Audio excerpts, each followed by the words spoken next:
I watched Whiplash. Yeah, the drama. Have you seen it? Yeah. Oh my God, I haven't seen it in a while, but it's the drama movie, right? Masterpiece. Yeah. Oh, absolute masterpiece. And as an artist, it was so inspiring to just watch like a film that had that level of dedication, that level of like artistic integrity as well, that level of like obsession for the craft. He breaks up with a bird, isn't it? Yeah. And also not wanting to. He wasn't in it to be fucking just, I don't know, a millionaire. He was in it because he wanted to be like fucking the best. Yeah. And also, I'm not going to spoil it for anyone, but it always kept me guessing. Every time I thought I had the film figured out of where it was going to go, it just spun, and it happened like, and it wasn't like twisty, but It's not M. Night Shyamalan. It's not an M. Night Shyamalan movie, but it was still like, oh, that was like, a really well made. He's trying to be a drummer, and then it just turns into him like murdering his mum or something. Like, yeah, exactly. Yeah, no, it is a great film. I never saw that coming. Yeah. But yeah, it was really good, and he becomes a guitarist at the end. that would be that's a twist. He was a guitarist all along. Yeah. But yeah, I thought it was amazing, and I found it so inspiring. And there's a part in the movie where he basically, again, this isn't a spoiler, but he needs to like practice harder. And so he's in this apartment, and there's like a drum room or whatever, and he basically takes his mattress and his pillow and his blanket, and he just grabs his sticks and just carries the duvet like down into the drum room, and then just puts the mattress on the floor next to the drum kit so that he can literally just fucking drum, fall asleep, wake up, drum.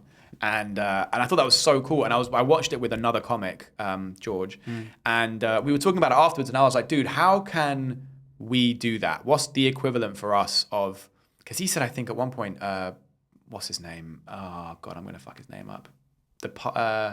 Parker, the jazz guy, the famous jazz guy, Buddy Parker? I don't know. I feel like that's wrong. It's not Buddy Parker. Someone watching this will be like, it's this guy. Charlie Parker. Okay. Charlie Parker. He said Charlie Parker, apparently at one point at least, he was practicing 16 hours a day on the trumpet. And I don't know if that was every day, but I think at least every day he was playing like 10 hours a day. And I said to him, I was like, how could we do that for comedy? And he was kind of like, well, you can't, because we can't. You have to. But I've said this from stage. day one. If you wanted, if anyone out, if I turned around tomorrow and was like, I want to be an amazing piano player, I could lock myself in a room for 24 hours a day, and I could play piano for 24 hours a day. And within a year, I would have X amount of hours doing that. We only have a limited supply of gigs. Yeah.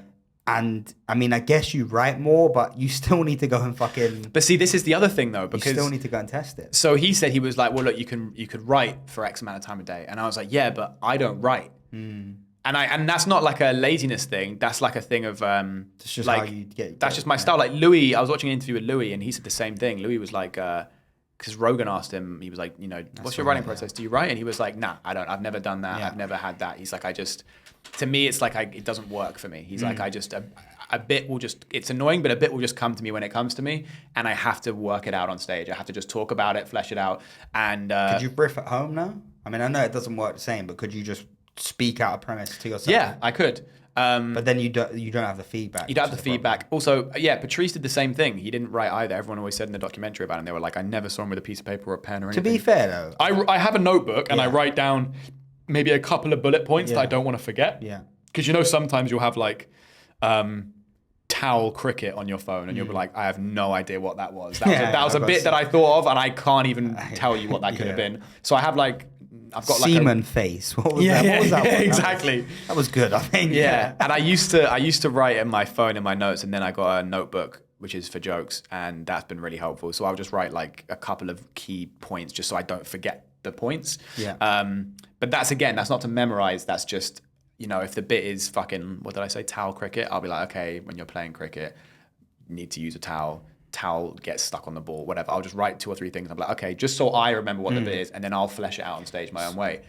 But we can't do that. And so, just to really quickly, so what I said to George was, I was like, well, so if it's not writing for X amount of hours a day, and we can't do stand up for hours and hours a day, what is our equivalent of like, how can we meet that level of obsession for the craft to make it? And he made a really interesting point. He was like, I think our equivalent is just living in a comedic state of mind, which I thought was really cool. He was like, I was like, expand on that. And he was like, well, you should just be waking up and as much as possible in all of your days, be thinking funny. just be thinking, how could this be funny? Is that funny? Could that be funny? Thinking, being alone with your thoughts. He's like just going for a walk or at a cafe or having a cigarette, whatever, just being with your thoughts.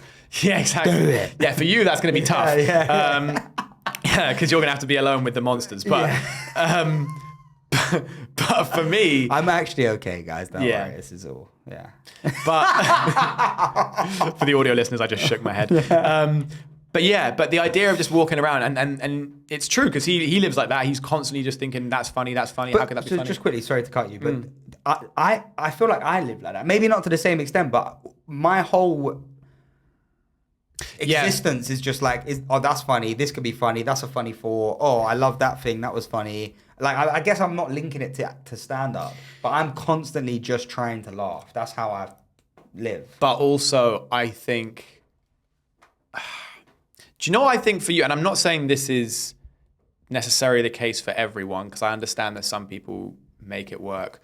But I think for you, and I wasn't even the one that originally made this argument, George did when we were all together. But I think it's that you're too stable, weirdly. And I know to you, you're like, well, I'm not stable. Like I don't have much money and I'm still figuring out, I'm stressed about this and that.